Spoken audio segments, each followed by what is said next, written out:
Next up, I'll take some dark sea blue and I'll start picking out all the details on the Fulgrim miniature.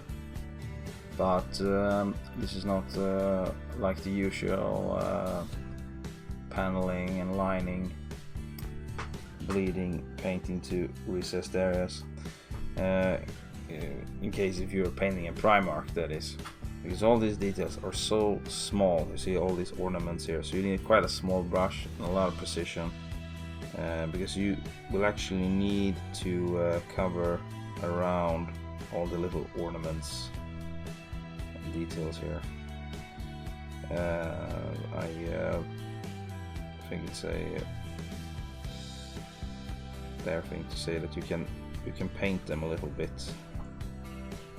almost, since they are so small, and don't get much paint outside onto the actual armor. Just make sure you get it in the just barely minimum amount in the deepest recessed areas, because you want to show as much armor as possible. The shade is only going to separate the armor from all the details, and is quite necessary for making the highlights and when painting the details pop a little bit more. So be very careful with that. If you're painting regular marines, say Emperor Shield marines, you can do it as usual and just line out all the details with the dark sea blue.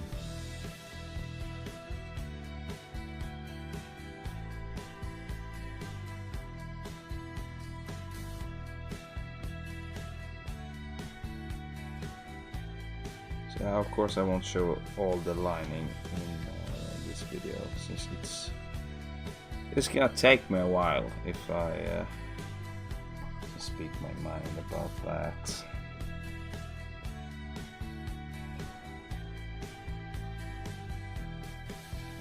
So I got a little bit too much here. Not too bad, but I will have to make sure that it doesn't happen again, because then I will just drench out all the detailing with the dark sea blue, and nothing will show through. So that's so the balance is really important with all the paints. You see on the leg here, you can see how it pops a bit more when you have painted out the line between trims and ornaments.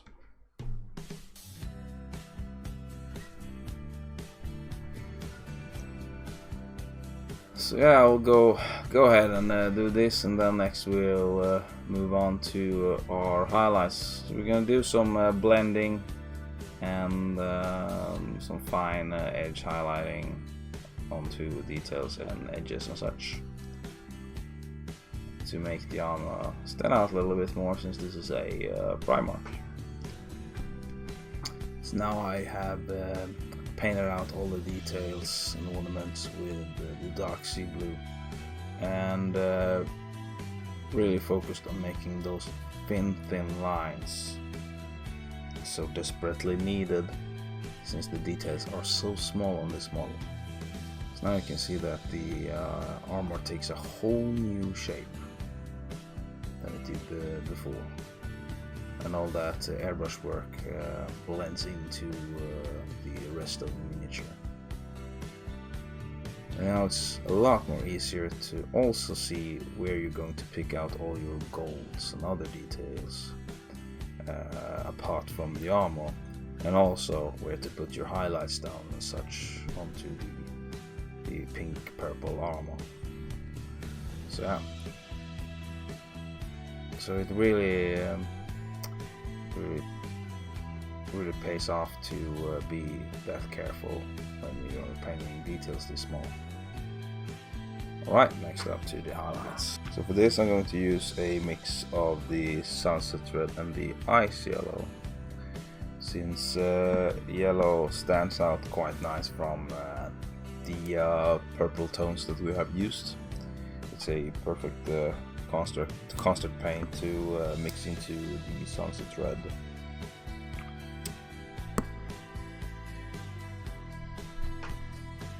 So I'm gonna do a 50-50 to get a good start. Gives us a very warm and colorful tone. Can really stand out on Fulgrim's armor.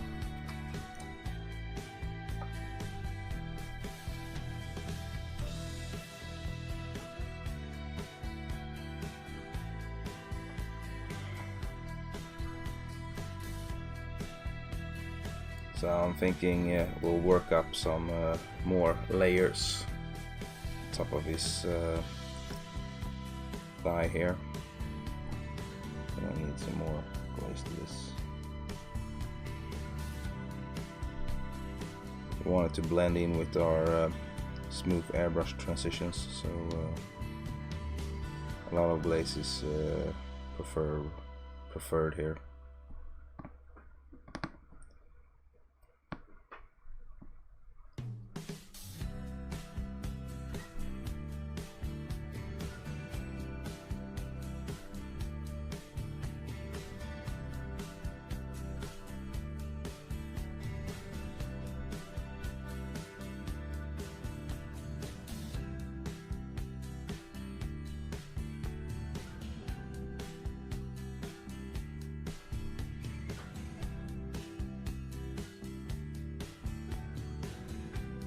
So I'll go through the entire model and paint out the points where light will hit the model most. Then I will proceed intensifying those areas a bit more.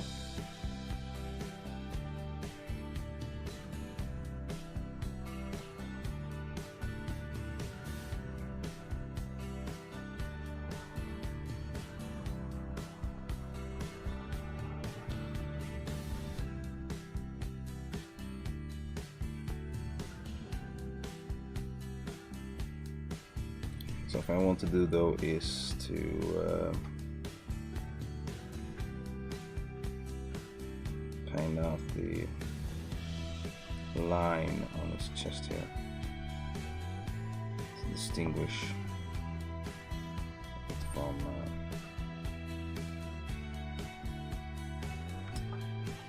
the other armor.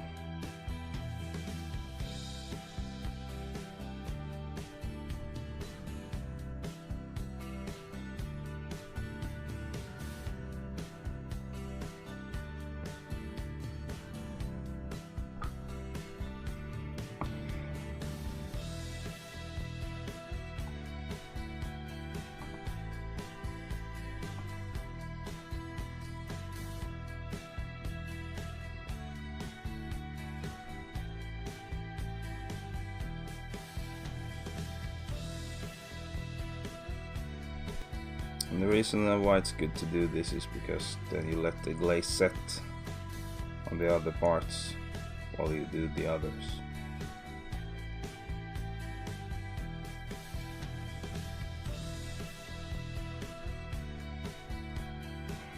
See, I already started here on the back of his leg.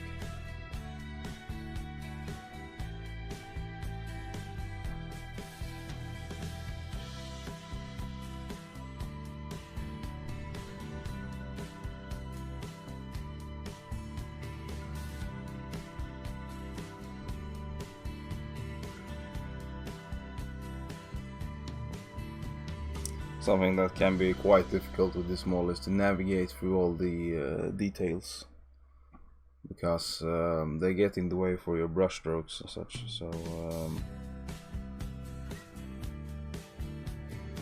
that gives you a bit of a challenge. And you also don't want to run down any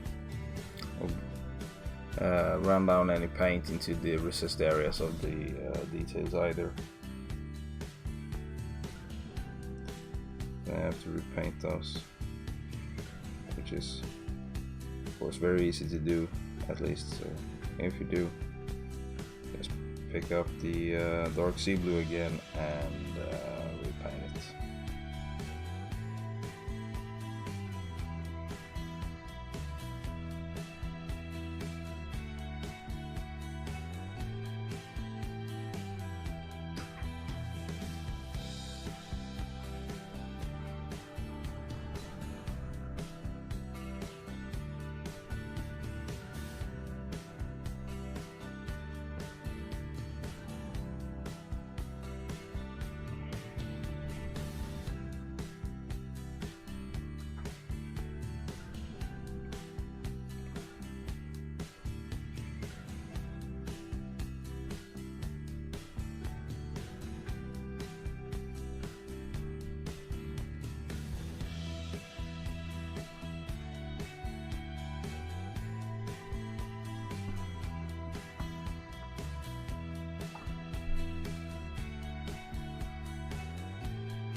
So now we'll start intensifying and painting out the highlights onto the armor. and making all those edges a bit more crisp to all their detailing.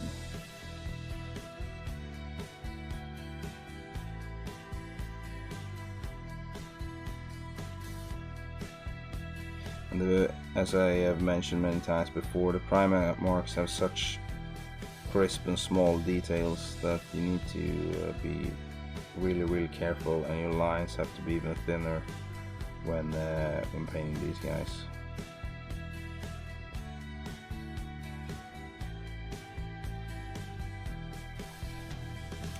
Very enjoyable characters to paint, but they are very time consuming indeed.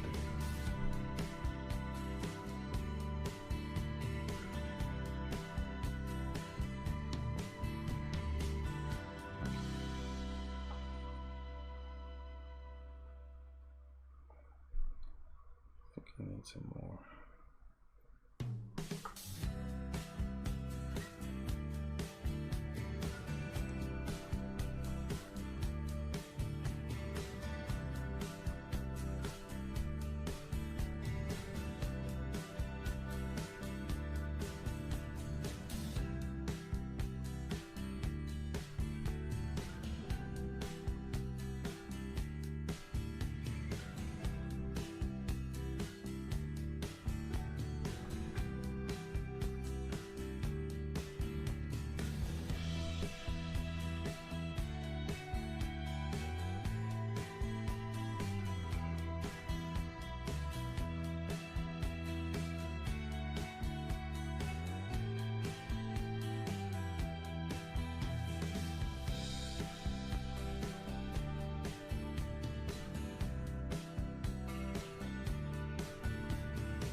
You might have noticed I like to highlight around the objects as well, and it doesn't really make sense in reality, but for the viewer, he or she gets a good sense of where all the armor pieces are at, and sort of confirms all the detailing a bit more for the viewer.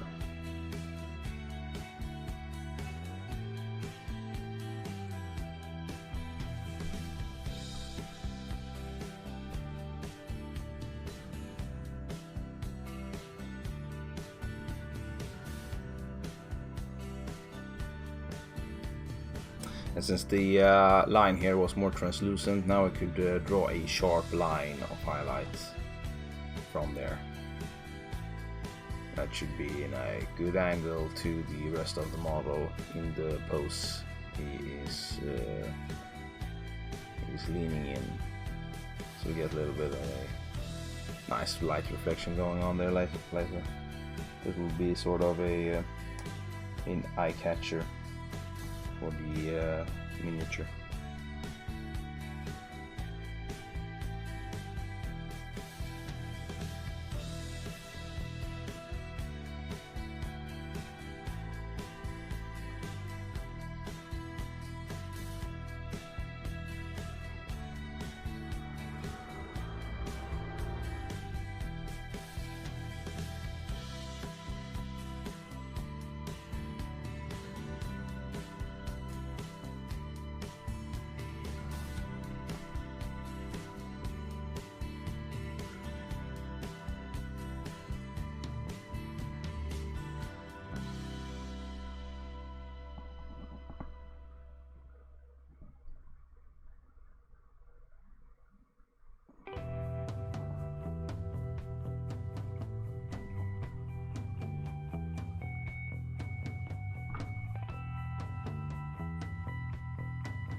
can see by thinly painting out everything around like that, you get a more highly detailed level of armor.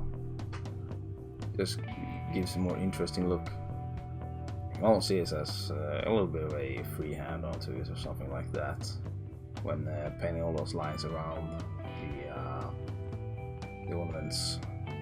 But yeah, I'm going to finish the rest of Cam now, and then we'll proceed sharpening up the final highlights a little bit more. So now I've finished highlighting and building up some brighter parts on the armor. And you can see how the armor starts to take shape. But you can also see how all the gold trims are covering up lots of the armor. So we won't be able to see the purple too clear before we have finished the gold. So the final result of the armor will of course be it's most visible when we have painted out all the gold, because only then we can see which areas are actually going to be purple. I'm going to put down a second layer onto the highlights and the layers to make it pop a little bit more. Our last layer, we're going to use the salmon rose. Can't really see the name here, but see if we can get the code up. Well, that's pretty difficult. 705.35 I think it is, or 708.35. I'll put the name in the at the start of the video in the color description.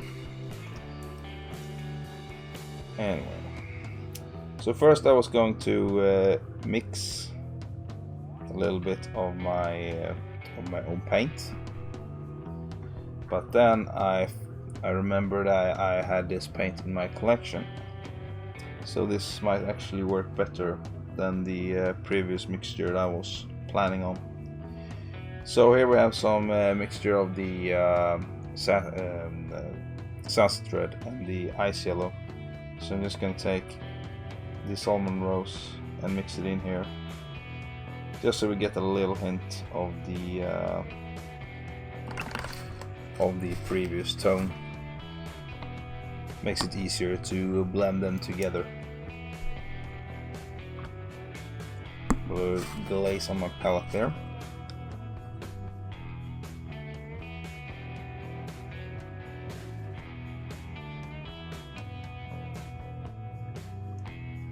Fairly thin consistency to this, so I don't know how strong it will be onto our miniature.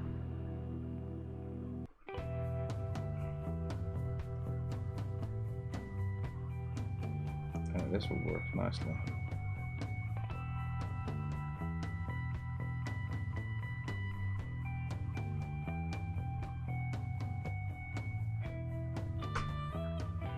This was a cool and strong contrast to the other paints.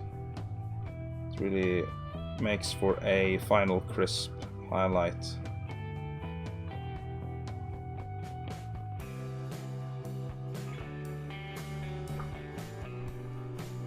Alright, so we'll just add it in a few places, not overwork it. As the most exposed parts, we will add this paint.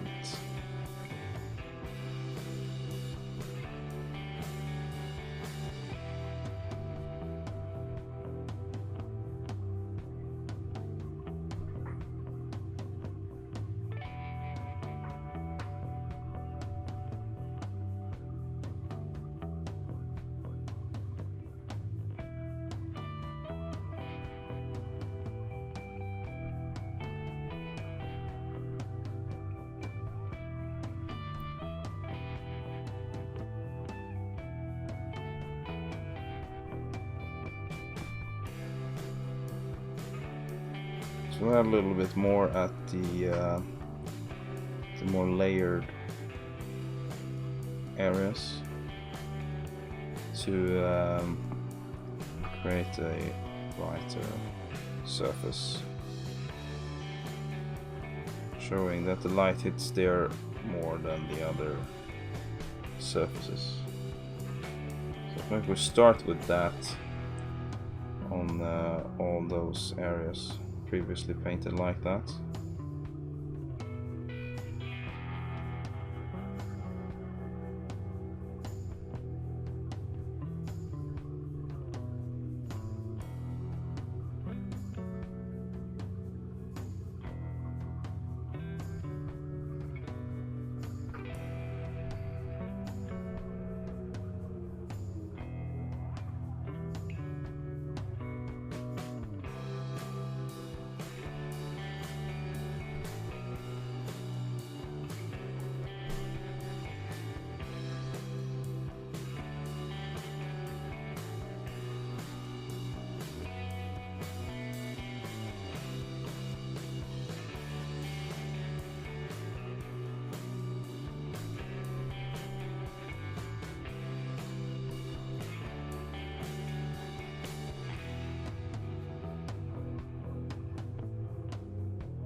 So I'm adding a little bit to our curves around the details on the more brighter surfaces.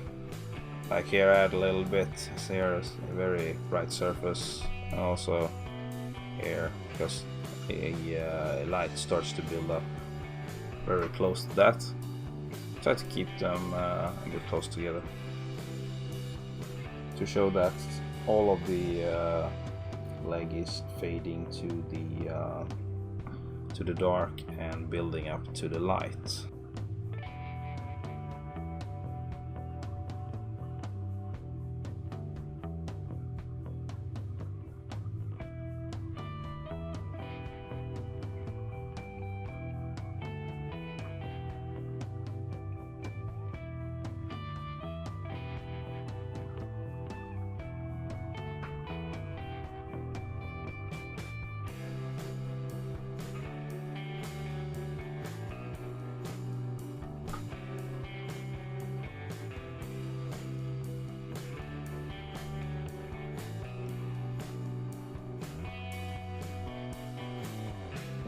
Shoulder pads are always an interesting area to paint.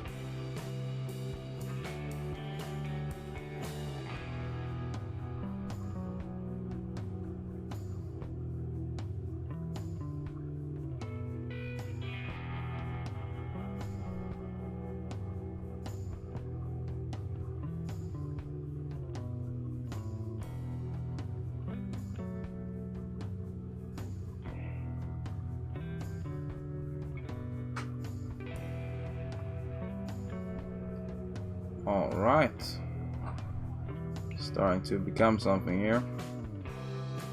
As I said before, a lot of the details are in the way for the armor right now.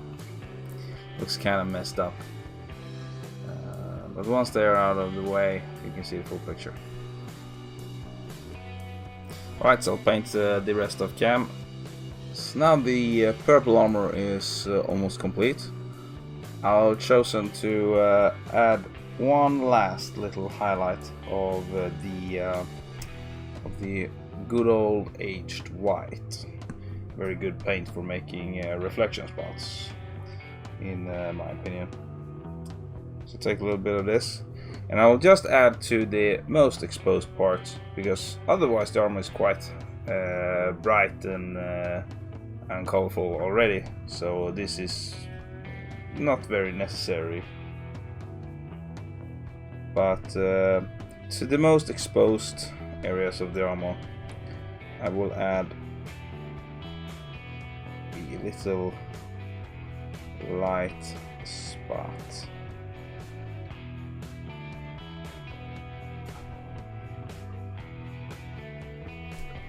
To give an overall feeling of light hitting differently to the different surfaces. In general, he is leaning upwards, so therefore I chosen to put it on his leg here. This is the most exposed part of the armor, and then one up here on the shoulder and on his collar. So that'll be it for the exposure. Then you can see on his leg here that the light is running down, and here's the point where it starts. So a little bit of light fury. This is of course not 100% correct in true light, but it gives a little bit of an illusion of it being somewhat correct. So it's good to have some point where everything is brighter than the rest. So we sort of treat our whole model like an area where we have one point that is brighter than all the others. Alright, so I hope you enjoyed these tutorials of Fulgrim's armor. And we will now proceed into painting out all the true metallic metals. So for the gold, I will experiment a little bit, doing some different shades of gold.